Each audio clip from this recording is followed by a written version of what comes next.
চিন্তা করবে কেন সবার সামনে, কারণ আমার ইজ্জত আর নাই, আমার ইজ্জত ওর হাতে। ওরা যদি আমি বিয়ে করি আমার ইজ্জত যায় না, ওরও ইজ্জত যায় না।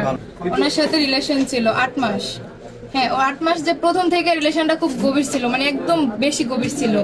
ও প্রথম আমার মানে রিলেশনের কোনো কথা ছিল না, প্রথম থেকে সম্পর্ক ছিল কেউ আমার বিয়ে করবে, কিন্তু এত আশ্বাস দিছিল আমার বিয়ে করবে করবে এটা বললা ও আমার সাথে বহুবার শারীরিক সম্পর্ক করছে, বহুবার। মানে তো বিয়ে করার কথা বললা লাস্টে 10 তারিখে, এপ্রিলের 10 তারিখে লাস্ট এই টিভি স্কুলের সামনে যে হোটেলটা, ওই হোটেলে নিছিল আমারে।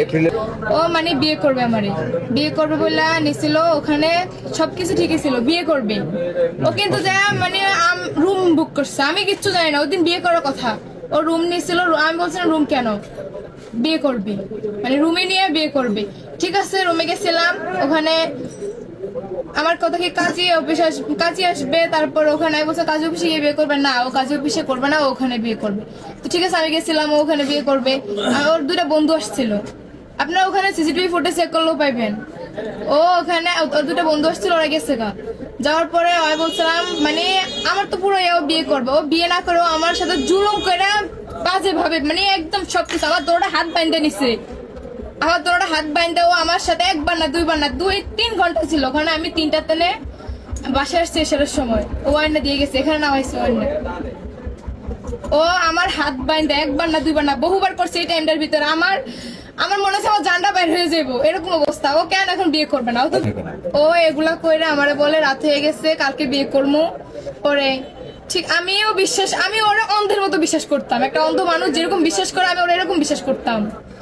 ও বিয়ে করবে, পরে বিয়ে করবে। লাস্ট ইয়ার পর আবার ঘুরতে গেছিলাম, কবে ঈদের 2 দিন পরে, এই বেতুয়া রেস্টুরেন্ট আছে না ওখানে, ওই রেস্টুরেন্টে যাওয়ার পরে ওর মাথায় হাত, ওখানে বাজেভাবে টাচ করছিল। ওখানে রুম আছে, তো ওখানে রুম নিতে চাইছিল, কিন্তু আমার জন্য পারে নাই।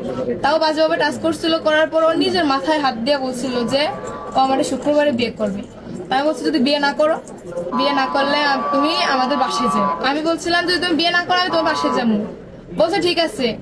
ওর বাসায় যেতে বলছো আমারে বিয়ে না করলে। ও শুক্রবার বিয়ে করে না আমারে। আমি কল দিছিলাম, ও আমার কল ধরে না। আমি অনেকগুলা কল দিছি, লাস্ট আসরের পরে আমি ওর কাছে কল দিছিলাম, ও আমার ধৈর্য কর, তোমার বিয়ে করা আমার পক্ষে সম্ভব না। কেন? তুমি খুব খারাপ, বাজে মেয়ে। মানে এগুলা খোঁজ খবর তোমার নেওয়া উচিত ছিল কোন সময়, যে সময় রিলেশন করার আগে খোঁজ খবর নেওয়া উচিত ছিল যে আমি ভালো না খারাপ। না নিয়ে তুমি আমার সাথে এগুলা করছো, করে এখন কেন তুমি বিয়ে করবা না? ওর বাবা মানবে না। ও যদি আমার বিয়ে করো ওর বাবা ফাঁসি দিবে।